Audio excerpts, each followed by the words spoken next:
now.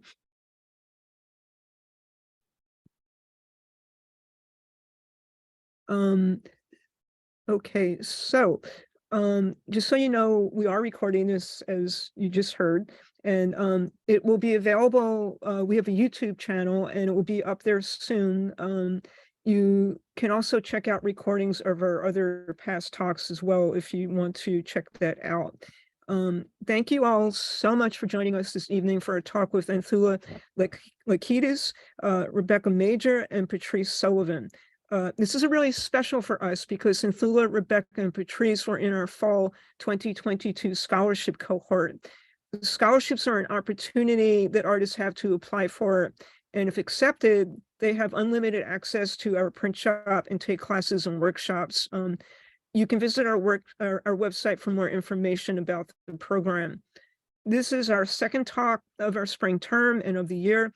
We have others planned, so please visit our website at manhattangraphiccenter.org to learn more. And while you're there, you'll be able to sign up for our mailing list and see our other events and course offerings. We just rolled out our summer classes, so you might want to check that out. You also can follow us on Instagram, Twitter, and Facebook to keep up to date. If you're not familiar with our organization, Manhattan Graphic Center is a community print shop that supports the learning and practice of fine art printmaking. We provide an affordable, inclusive, professional studio and exhibition space. Plus, we offer classes and other public programs, including artist talks like this one, and what I just mentioned, our scholarship program. Manhattan Graphics Center would like to thank the New York City Department of Cultural Affairs, the New York State Council on the Arts, the Sherman Foundation, the Pierre and Tanya Matisse Foundation, our members and our other donors and friends, all who make our artist talks and other programming possible. My name is Robin Sharon, and I'm joined by my colleague, Kay Sarantonio. We're both part of Manhattan Graphic Center's 4-person management team, and we're very excited to welcome Anthoula, Rebecca, and Patrice to our artist talk series. Just so you know, we'll be doing a Q&A at the end of their presentations. So if you think of a question for them, leave it in the chat that you see at the bottom of your screen. And Anthoula is our first presenter. Anthoula Lelekidis, I'm sorry, I'm saying your name wrong, I'm sure. Lelekidis is a Greek-American lens-based artist who utilizes photography, printmaking, and mixed media in her practice. Her work navigates themes of personal memory, loss, and migration. With a deep interest in the archives, she alters found family photos to interpret a deeper tie to her heritage and uncover ancestral roots within blank spaces of her recollection. She holds a Bachelor of Fine Arts in Photography from Parsons School of Design and received the Community Fellowship for the International Center of Photography. She was a resident at the Skopoulos Foundation for the Arts in Greece and earned a scholarship from the Students on Ice organization to travel to photograph Antarctica. Most recently, Lelekidis was a recipient of the Manhattan Graphic Center Printmaking Scholarship and is currently a faculty member at the International Center of Photography. She's based in Queens, New York. And with that, I will now hand things over to Anthoula. Thank you, Robin, and thanks for everyone for joining. It's nice to see some familiar faces and names. Thank you for being here. So I just want to start off with sharing of some of the work that led me to printmaking. I'm a photographer by nature, but this work that I'm showing here is some image transfer work that I started to create during COVID. A lot of my work includes family archives, family photos, and here we have family photos mixed with my own photos. So the black and white image you see in the background is a family photo, and then the color that I'm inserting are fragments of my own photographs. So this is a project I started at home on my coffee table during COVID as a way to make work with my hands since I couldn't go out and photograph. And it sort of gave way to a deep love of working with the archive. So many of these most of them are 9x12 in size. They're all on watercolor paper, and I'm using gel medium as a transfer sort of like a glue to create these transfers. And the lines that you're seeing and the different textures are all done by the type of sponge I use and the water and different pressures. So these are multiple layer prints, sort of like at home printmaking. So when making these, I always had in the back of my mind that printmaking would be a perfect medium for these to continue. At home, you know, you don't have a press, you don't have the inks and all this amazing equipment that you find in a print shop. So I was just making these at home, and they sort of inspired me to apply for the scholarship at the print shop. So it's sort of a natural connection to printmaking for me. Again, I'm using my own photographs here with an ancient Greek ruins. As mentioned in my bio, I'm a first-generation Greek American. So my interest in using the archives is sort of trying to discover who my ancestors are, where I come from, this deep connection I have with my homeland, and starting to try and build my own family album, since most of these photos are all taken before I was born. So these are all people I knew, my grandparents, some people I don't know. But this was a way for me to connect with them and try to understand their stories a bit more deeply. And so after I was making these image transfers, as I mentioned, I was able to have this scholarship at the print shop, and the first class that I was interested in taking was a photopolymer class. So here, just to show some images of my process, this is a photopolymer plate, also called the solar plate, but what you do is you expose an image on a film transparency onto this metal plate, and then it becomes open to ink and becomes a printmaking plate. So I was using the same images that I was using in the image transfers, but now through printmaking. I'm also creating monoprints on these plexiglass plates to sort of create a second layer with color, similar to the image transfers. And here are some of my supplies. I was using watercoloring, watercolor crayons, pencils, paint. And so I'm hand coloring each of these layers, which takes a really, really long time. And it was a totally different process from the image transfer, which was more intuitive and quick. This was a bit more technical and traditional. So it helped me slow down and really think about what colors I can imagine these photos have been, since all of these photos were in black and white. And here you see one layer of the monoprint coming through the press, and then a second layer about to be pulled of the photopolymer plate. So it's two layers, and some of the work I'm showing is that one layer of just the plate, like this one, and then others I'm using different color ink, but also using a second plate to now add color.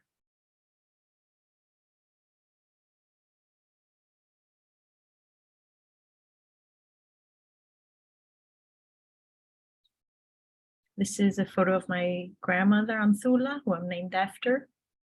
And I really reworked this image because it was the first image I ever found where she's dancing. I don't have any other photo of her dancing. So this photo was the first one I sort of worked with. Some I leave the crayon to show the texture of the crayon, and others I would use water to make it more watercolor. So I would say this is totally still a work in progress and still experimenting with all of this. This is my mother as a very small toddler and her dog Jack.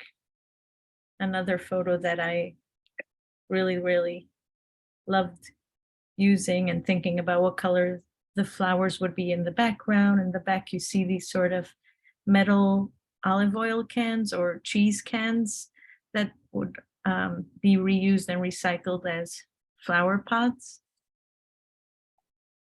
And here I'm adding in color, imagining using the crayon to sort of show the texture again. So it's very different coming from photography to this process. It's very much about color theory. So here's my great-grandmother Evropi with her 2 pet cows that she loved dearly. These are all 11 by 14, by the way, so the paper itself is 11 by 14 and the plate is a bit smaller than that, so it almost reflects the size of the actual photographs.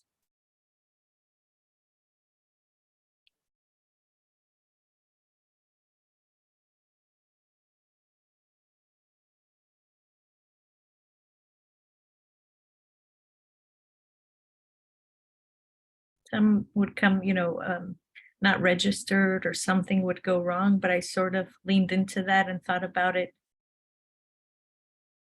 as a sort of communication with my ancestors, that they sort of have a hand in what's happening. They're putting it together. Was a mistake. It was just the print of the monoprint I put in backwards, and the paper was too wet. There was too much pressure. But this was really interesting to me. It was like a ghost of the image. It was the tracing of the image or the memory of an image. So I really love that idea as also incorporating just the monoprints without the actual photo in there. And here is my grandfather Petro and my grandmother Anthoula with my dad here, and they're building their home by hand in the early 60s in Greece.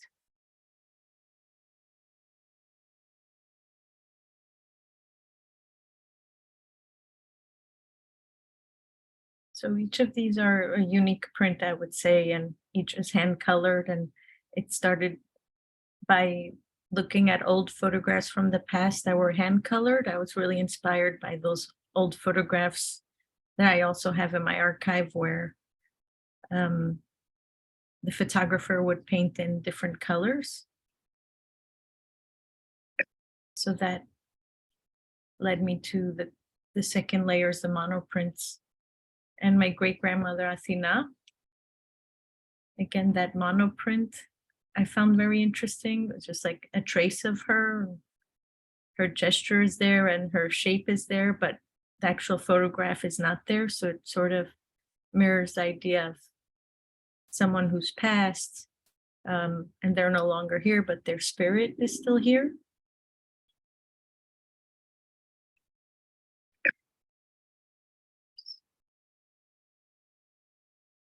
Just a few different variations.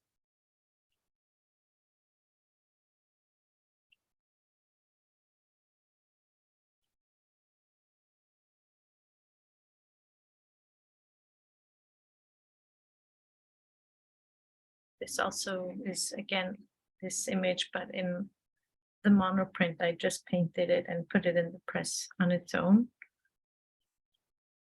using different colored paper. And here's my grandparents' wedding. Another image that I've used and recycled and found different ways, either through transfer or through printmaking. And then lastly, most recently, I took another class, non-toxic lithography, which included paper lithography, pronto plate, and kitchen litho. So this is, again, using family photographs, but using a different technique. This requires you to roll the ink, where before I was inserting the ink and wiping it away. So it's a whole different branch of printmaking. And this is still something I'm working on, trying to perfect, especially using the roller, but I found this fading aspect of lithography I really loved. Resembles sort of how an image fades over time or memories fade over time. And I think in that way, it connects to the other work that I shared earlier.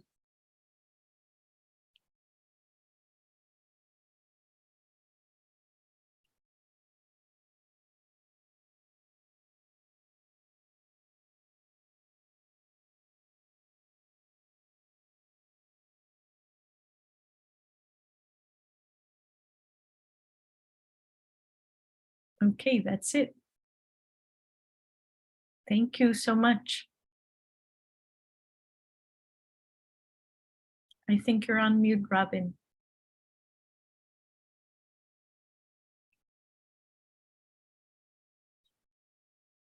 Robin, we can't hear you. Are you talking? Yay. Okay. Now we can hear you. Oh, no, we can't. I should be unmuted now, right? Yes. Yeah, so I was just saying to thank you because your work is really wonderful, and that I remember, watching you work on some of this and seeing individual pieces. So it was great to see it all together like this and have some context. And I almost feel like I've gotten to meet your family, so it's kind of wonderful too. So thank you very much. So yeah. Our next presenter is Rebecca Major. And Rebecca was born in Budapest, Hungary. Rebecca grew up in the experimental theater group, the Squat Theater, where she was a frequent performer. After receiving her BFA from Pratt Institute, she received both her MFA and a certificate of curatorial studies from Hunter College.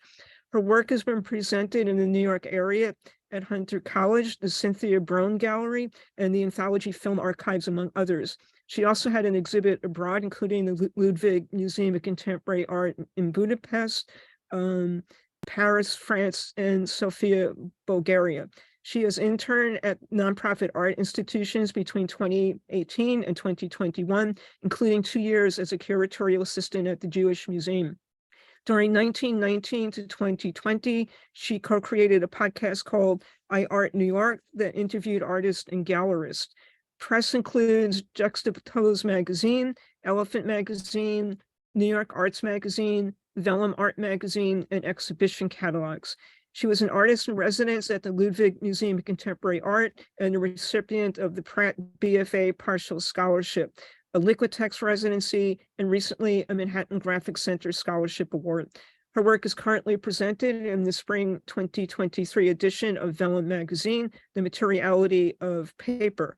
And with that, I will now hand things over to Rebecca.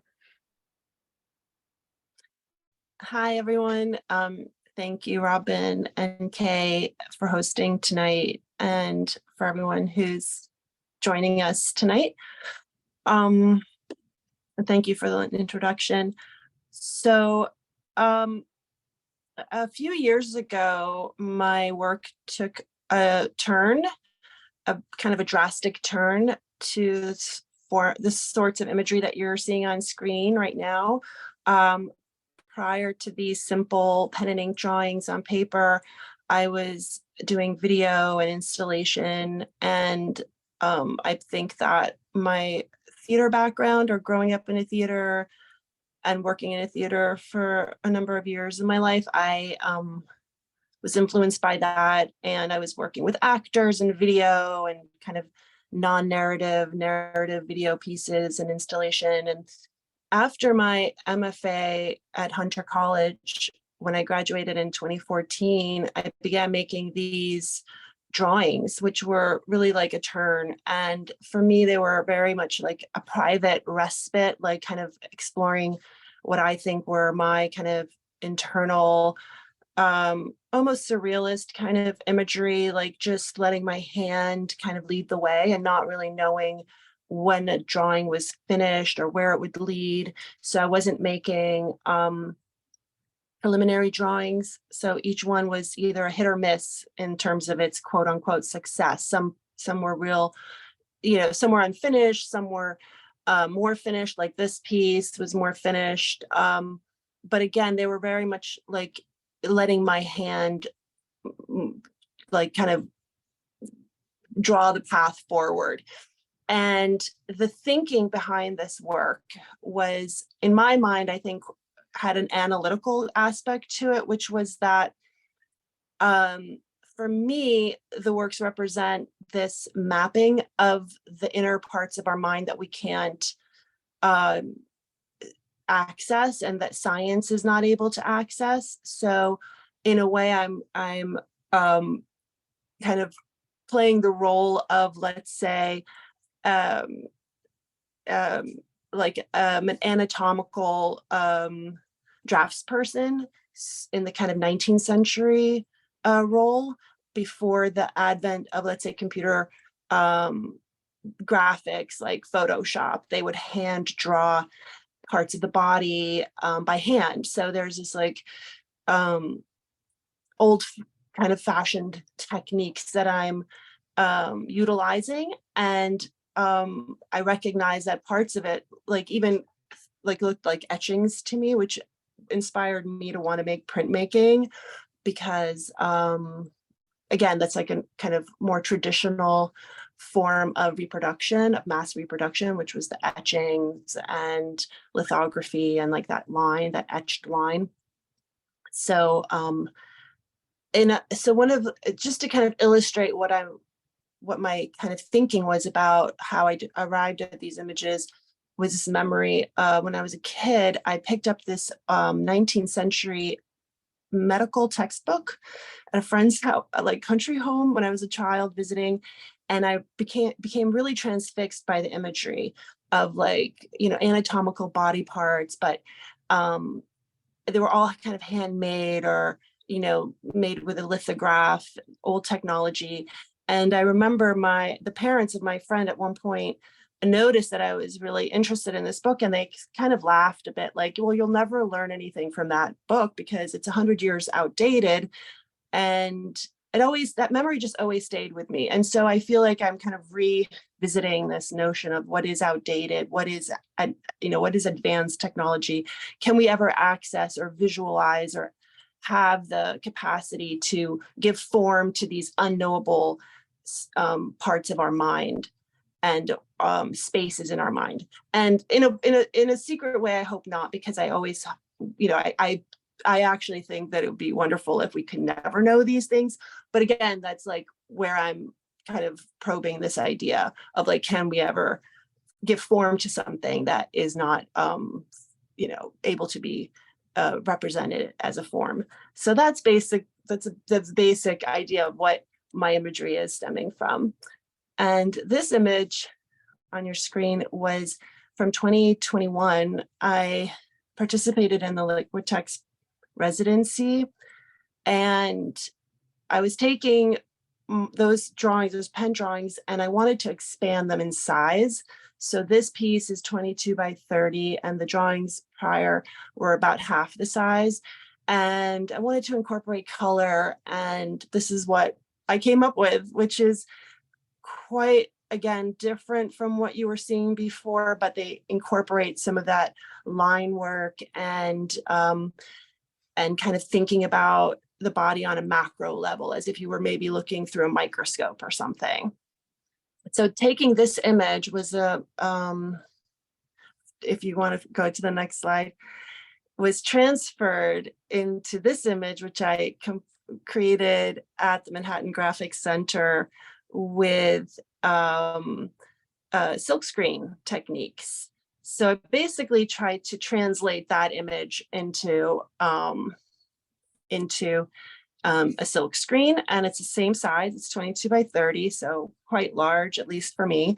And I wanted to create those soft transitions of space with these kind of diffused color forms, and then on top of it to put the line work on top of it. And I'm not sure this is the best reproduction. That's my fault, but it's a little bit softer. The colors are a little bit softer, but again, that's what I was trying to get at, was trying to create diffused color transitions. And I realized in printmaking, you have to have goals, like which is quite different than how I was working, which was, you know, sitting down with pen and paper and just letting my hand lead the way. This, in printmaking, you kind of have to have set goals and steps in order to get there. So it was a great way to like think about my imagery in a different way.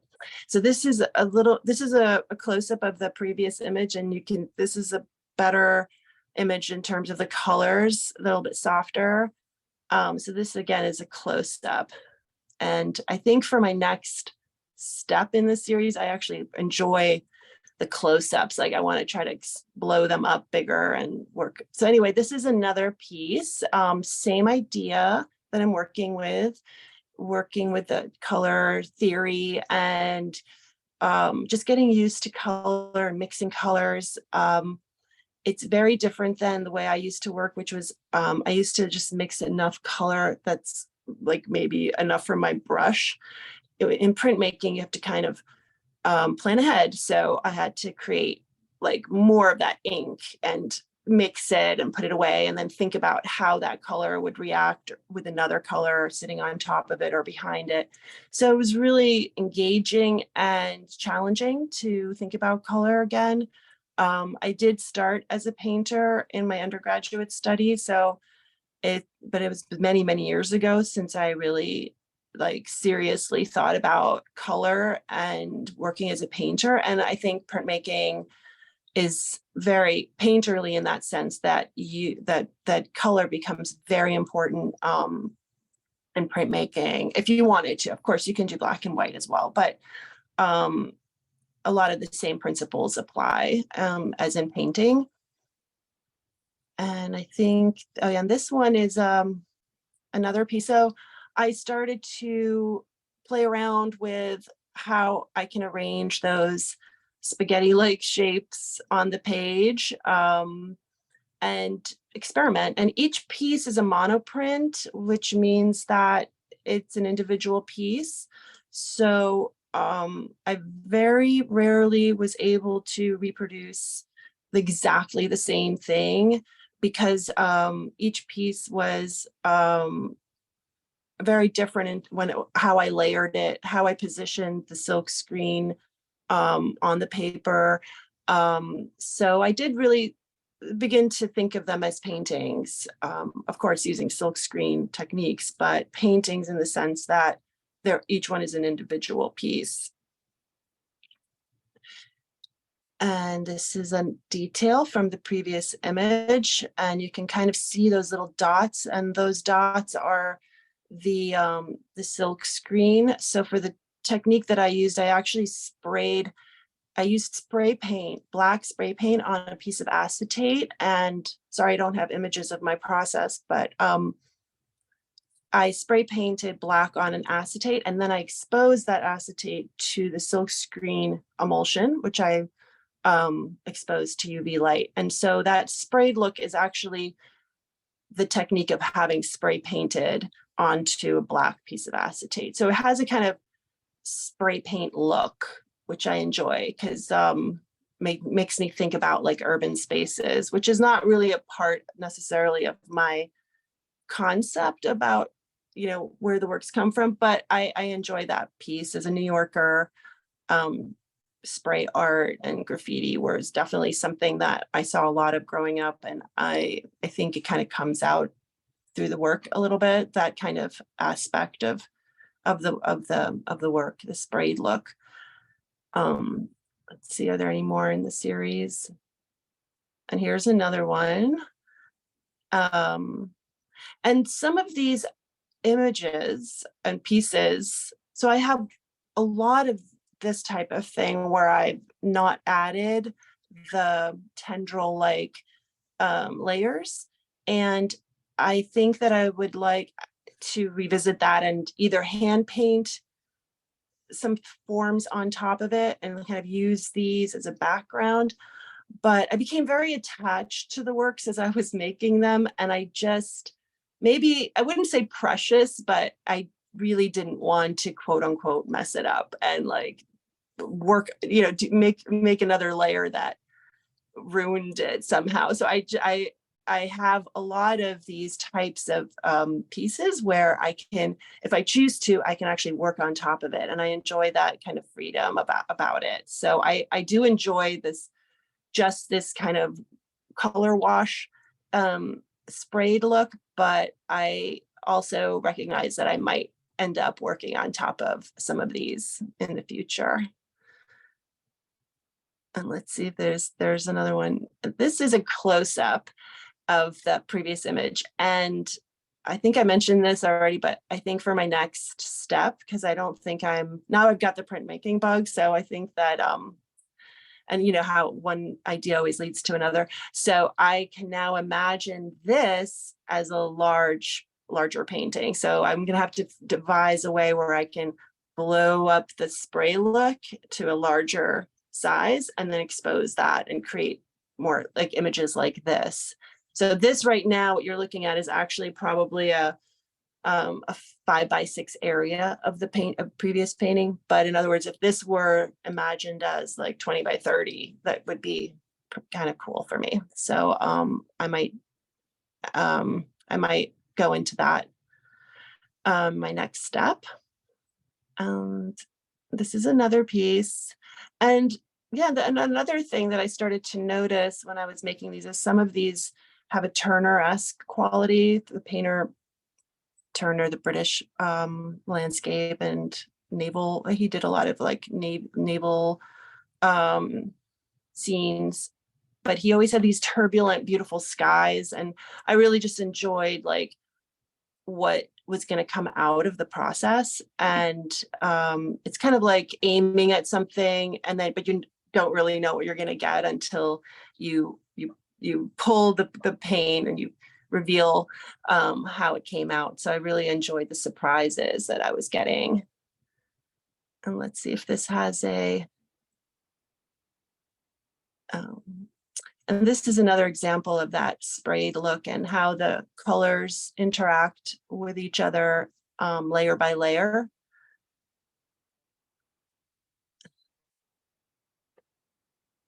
And this is another piece. Again, I can imagine working on top of this by hand or maybe adding another layer of a silk screen with forms or shapes that I might include. But it's not quite a blank canvas, but in a way it kind of is a blank canvas for another step that I might take.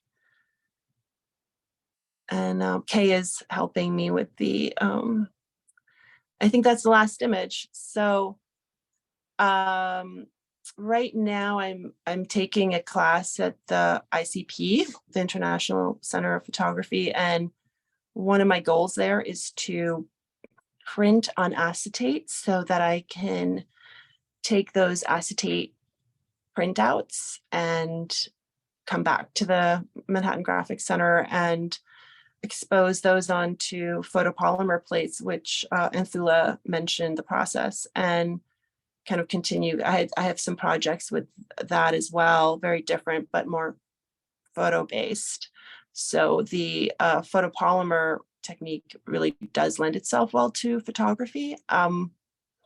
And so that's another side project that I'm working on. But this really, these color paintings, silk screens did really kind of take over for me during my residency, my scholarship at the Manhattan Graphic Center. And I loved working on a large scale and really delving into it. And it was a real challenge and a very satisfying challenge.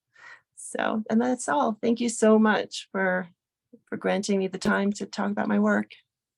Oh, great. Thank you so much, Rebecca. It was really great to kind of see what you were doing before you came to Manhattan Graphic Center to start creating prints. It just helps put things more in context. So thank you. Our final presenter is Patrice Sullivan. Patrice Sullivan lives and works in Phoenix, Arizona. She received her MFA from the University of Pennsylvania and an undergraduate degree from Massachusetts College of Art. She is shown extensively nationally and internationally, including Gracie Mansion, Jen Kempner, and Robert Miller galleries in New York City, and the Gallery of Václav Spala in Prague. Sullivan has been a member of the Spark Gallery in Denver from 2014 to 2019. She has had shows at Rhode Island College, Krause Gallery in Rhode Island, Somerville Museum, and Fort Collins Museum of Contemporary Art. Residencies include the Edna St. Vincent Millay Colony, Lower Manhattan Cultural Council's World Views Program, Maryland Institute College of Art, Alfred and Trafford Klotz International Program, Le Havre, France, Scuola Internazionale di Grafica Venezia, Venice, Italy, and Chalk Hill Residency in Healdsburg, California. Born in Portland, Oregon, she has resided and was a professor emeritus of painting at Colorado State University, where she taught for 25 years, retiring in 2018. Prior to teaching at CSU, she taught at Harvard University. And with that, we will hand things over to Patrice.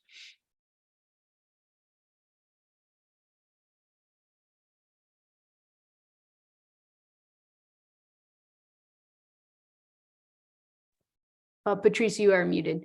I unmuted. Okay. Thank you. I want to thank everyone for the opportunity to share my work that I did and experience that happened during the Manhattan Graphic Center scholarship program. And the first slide I'll go to. One thing I want to say about printmaking, which I love, and intaglio is my favorite process, probably because I like the line work, the weights align, the space, how inventive, that mark making, you know, all the qualities of drawing, basically, except you're using a plate, a technique. And of course, etching it and then coming up with a lot of surprises. My first experience with printmaking happened at the University of Pennsylvania, where I studied with Hitoshi Nagasato while I was getting my MFA in painting from Neil Welliver. I do consider myself a painter first, and printmaking secondary, although I found that when you are doing printmaking, you really have to stick to it. You can't go back and forth. It's not an easy process to stop and then go to your painting and then come back and dabble, if you will, and then go back. It's one that takes concentration and persistence. And so that's something that I like about printmaking, is that you have to really focus on just printmaking. Another thing I love about printmaking is, of course, the black and white, the line quality, but that you're in a studio and you're participating in a space that has other people experimenting as well and doing their own work. And it's more, there's a more community to it than a painter has, which is often a very lonely, isolated situation where you're painting, there's nobody around, and that quality that you get in a printmaking studio, there's a camaraderie that is just fascinating and fabulous, and the sharing that happens. That's one aspect of the printmaking process I love. So I'm going to show you a painting. This is 8 by 8, 9 by 9 inches. This is a painting. It's of the same area. And of course, I work from photos, a little bit different than like Anthoula. I don't draw. I go right in and I just paint large areas of color. And the same with all my prints. I do it by just hand. I mean, that's why there's probably quite a bit of mistakes in them, but that's the way it goes, right? So the next slide I'll show you is another painting. And this one's 24 by 24. And if we go to the next painting, the next draw, oh, I thought there was, well, this print is a family, and it's done intaglio, but also aquatint. I've done spit bite on it. So I don't really labor on my prints too much. I'm pretty direct. I don't like to go back in and take things out and move them. So there's often quite a few little mistakes here and there, or distortions, if you will. And this is a small print as well. The next one is called Orphan. It's really small. It's 5 inches by 6 inches. And it's an image that I thought was really powerful. And I did an etching of it. And then I went back in and did spit bite. And the next slide is a slide where Shinkalei was applied. So the background is Shinkalei as well as the dress. And as you can see, there's some registration problems, but those types of things don't really bother me that much. So I just let them be. The next slide. This slide relates to the painting that you saw. And this is also small. It's this painting is 2 feet by 2 feet. And then the etching is small. It's like 5 by 6 inches. And again, I'm pretty direct with it. I didn't erase anything or burnish out. And I think it's just intaglio, etching, and then an acid bath. So the next slide is untitled, and it's really small. It's probably half the size. It's probably 3 by 4 inches, 3 by 5 inches. And again, the lines that are running through it happened because the ground I was using, I covered it to go back in and etch something, and the brush line showed through. Some of those lines I tried to take out, but then I thought, well, it could be raining. I wasn't going to go and take out each of those lines. So I just let it be. The next slide is an old slide I did, an old print I did at Colorado State University when I was teaching there. They had a fabulous print shop and they let me use it. So I think this slide and the next slide are slides. And this one, I actually went back in because the printmaking teachers there believed in a history of the plate. So they like to see layers happening to those intaglio prints, burnishing, going back in with aquatint, a myriad of the printmaking processes in one print. So this one I actually burnished and moved it around a lot. I want to say that my imagery is based on family as well. and I've been working on this body of work probably for 35 years in painting and printmaking. Although in my printmaking, I haven't worked in prints for probably 10 years before I got this opportunity at Manhattan Graphics Center. And it was great because it really made me miss printmaking and a studio atmosphere that's so very different than a painting studio. So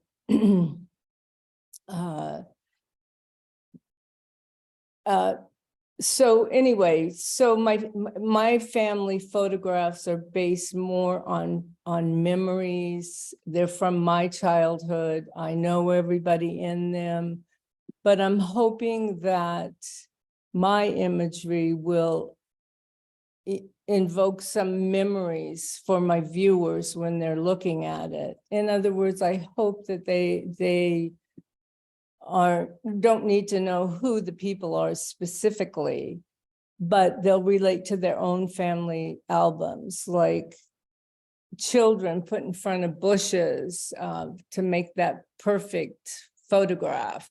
I remember my grandmother, in the first slide I showed, would bring us over to the next door neighbors to have us sit on those steps because she had beautiful flowers.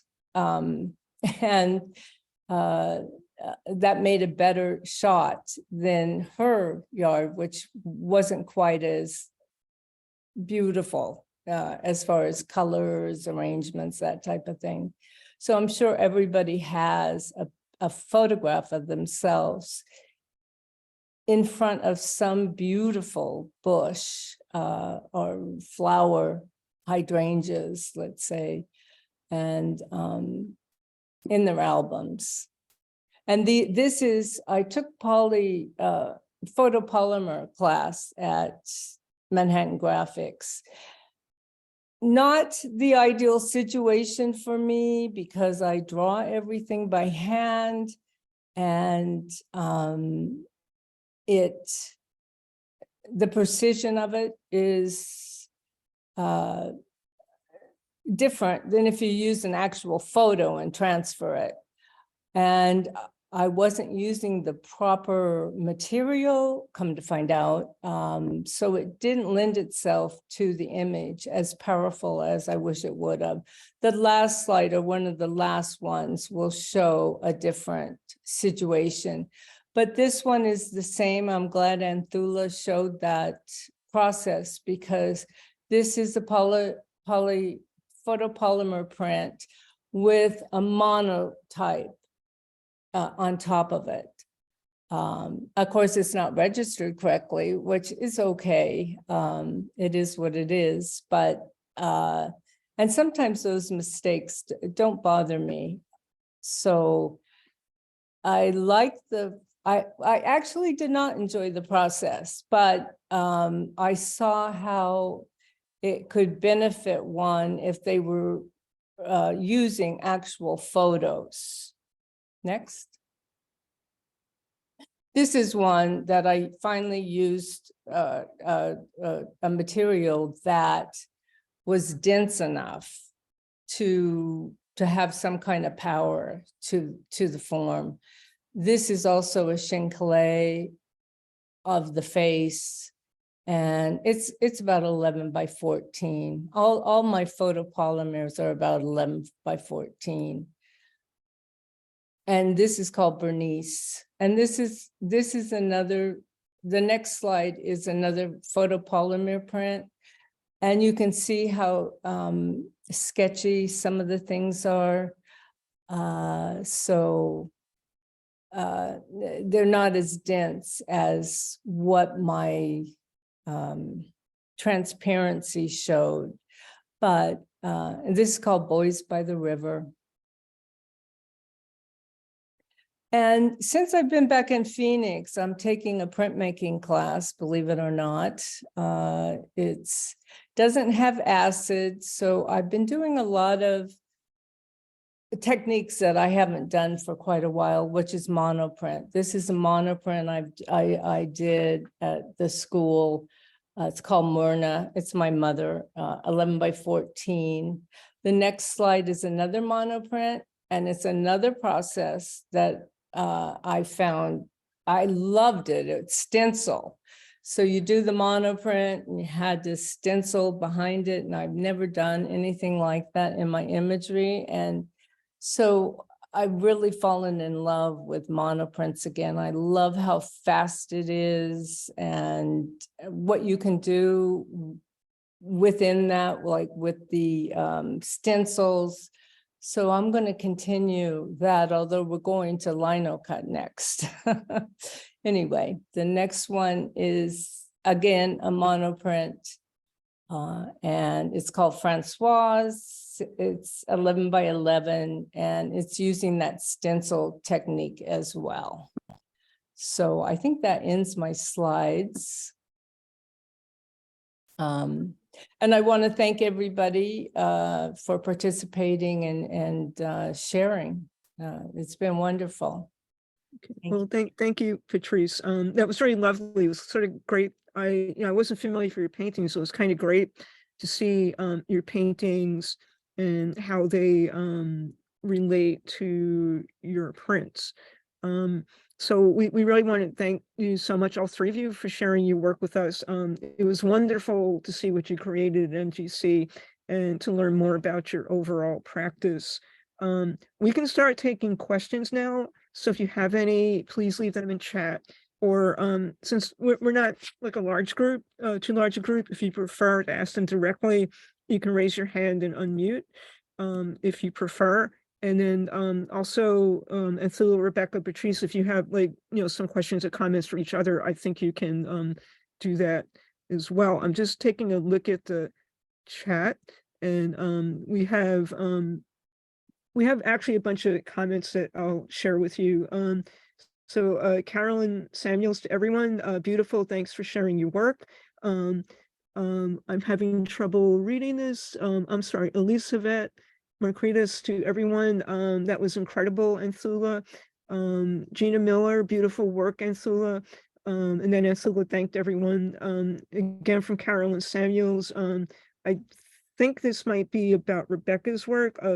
Love the lines and textures. And then Martine Chartrand, Rebecca, some of these prints, the textures are mimicking a close-up of water.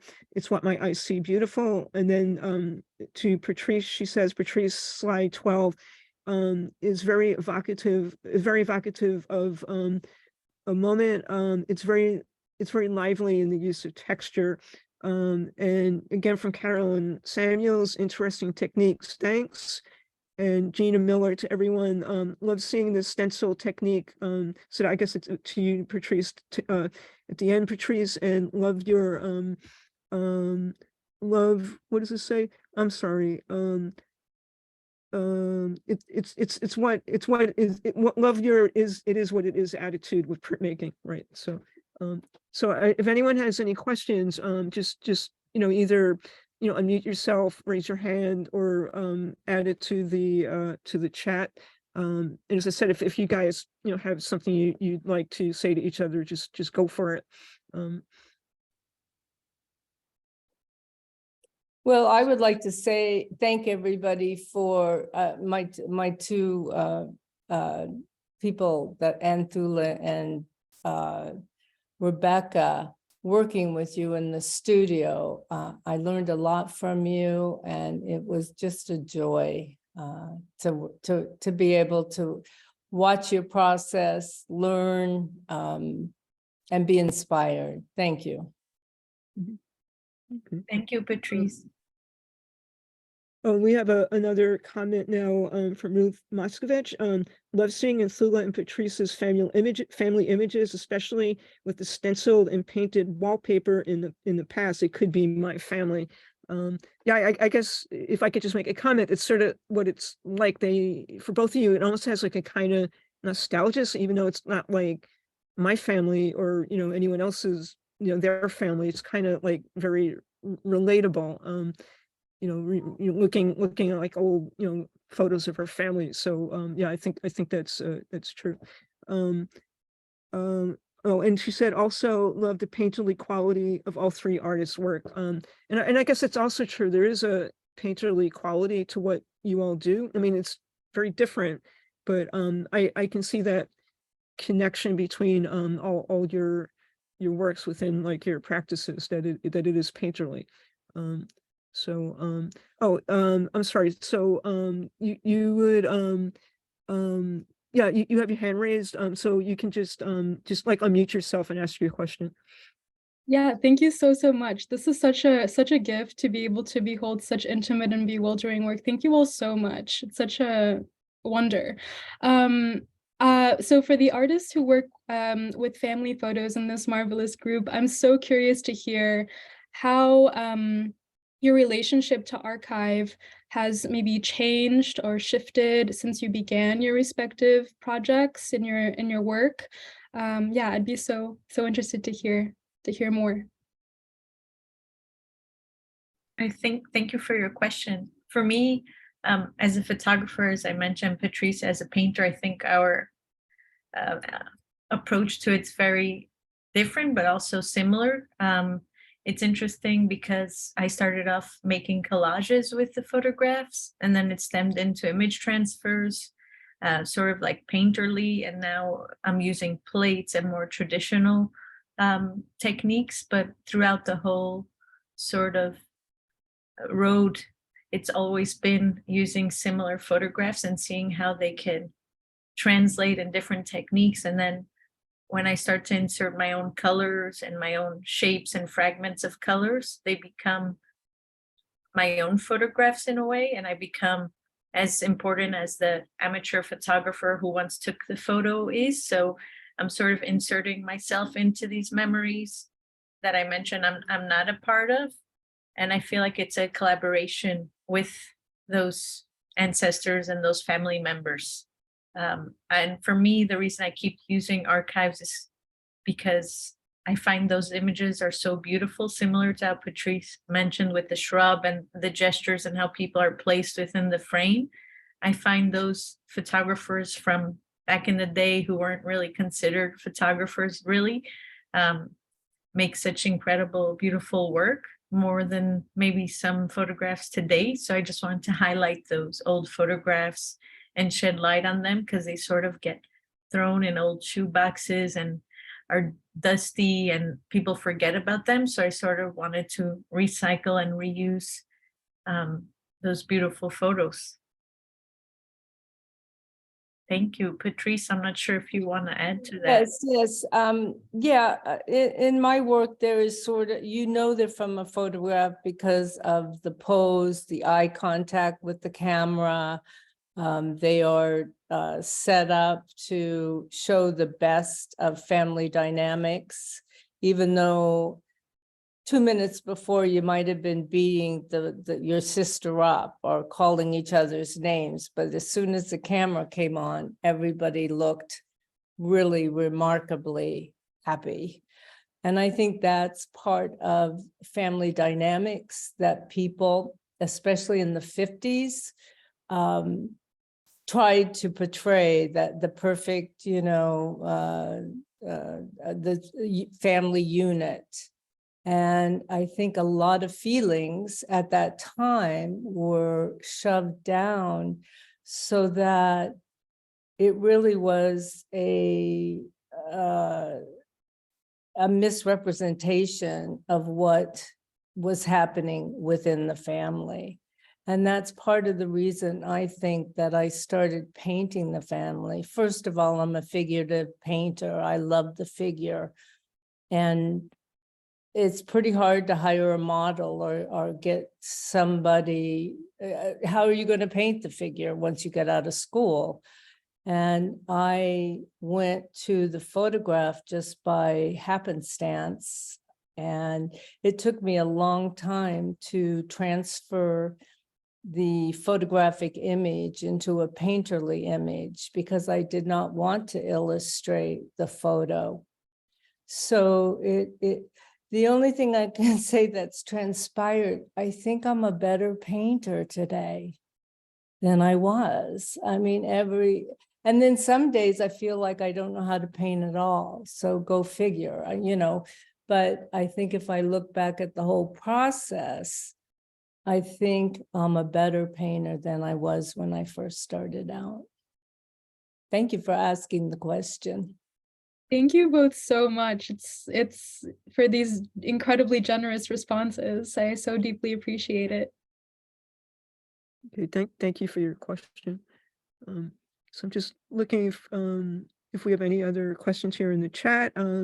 We have a comment from Maritza Davia. I apologize if I'm mispronouncing your name. Basically, it's a nice compliment to us at MGC. Thank you, Manhattan Graphics, for sharing with us these lectures. So we appreciate that. We're glad that that you find them worthwhile and enjoy them. So I'm wondering.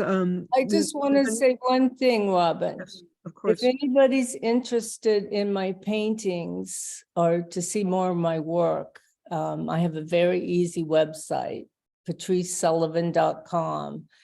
And you're welcome to, I invite you to visit that. And I have an Instagram where I post most of my work versus Facebook, hit or miss. So please follow me and comment, always welcomed. Well, that's a good point. So I don't know, Rebecca and Anthoula, if you want to share any contact information like that with everybody, website, whatever. Yeah. I could put it in the chat. Yeah. Okay. And I'm just wondering if anyone else has any questions or comments. And I'm not seeing any, so I don't know, like, if you guys want to ask yourselves questions or. I have one, sorry. Yes. Yeah, well, first, I just thought it was really cool. I mean, this was an incredible talk. Thank you, all three of you guys. That was like amazing. I thought it was so cool that you each sort of led like meditating on the concept of like what it is to printmake. And I think for like some of us who are like really in printmaking, we don't get to step back there very much. And so coming in from photography and coming in from painting and like getting to hear, you know, the difficulty and the like wonder in your voices describing that was like so cool for me. So thank you so much for that. And then my one question is just for Rebecca.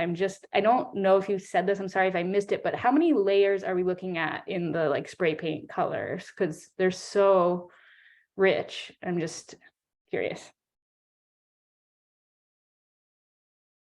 Oh, sorry, you're muted. I hope I didn't mute you. I may have, sorry if I did.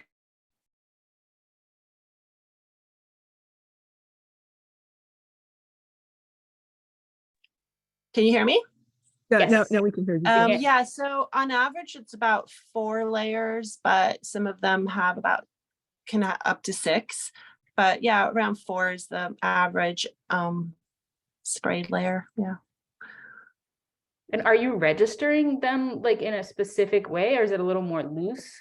It's pretty loose, except for when I put the tendril-like spaghetti-like forms on top. Then it gets very specific because I shift the colors on that. So I have to register those very specifically. But otherwise it's pretty loose except for the boundary. So I'm really interested in keeping a clean border. And in some cases I would tape my edges on the border, but I really wanted to keep a nice like 2-inch border all around. I felt that it made the work more finished looking, and maybe as a printmaker you would appreciate that, but I realized there are certain rules in printmaking and I wanted to kind of strive for those. And so yeah, so in some cases I was very detailed about registering my edges so they all lined up perfectly when I stacked the layers. And then in some cases I would, I would get so frustrated that I would just tape my edges. So I don't know if that's like if that's allowed in printmaking. You could answer that question actually. Anything is allowed. There's no rules. You can do that if you want to, it's fine.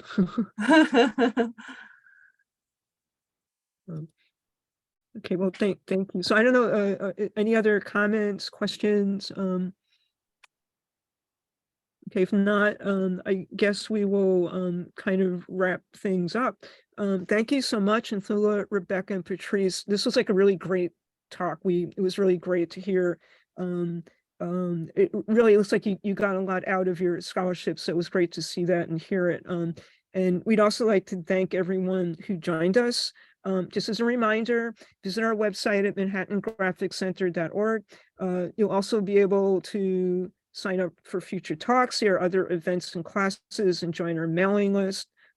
Also, please follow us on Instagram, Twitter, and Facebook to keep up to date. And one last thing, if you're in our neighborhood, we currently have a beautiful exhibit up in our gallery, Jean Betancourt Epiphanies. It's on view during our open hours through May 6th. And with that, I will thank everyone and wish you all to have a great night. Thank you very much. Thank you so much. Thank you for coming, everyone. Good night. Night. Okay.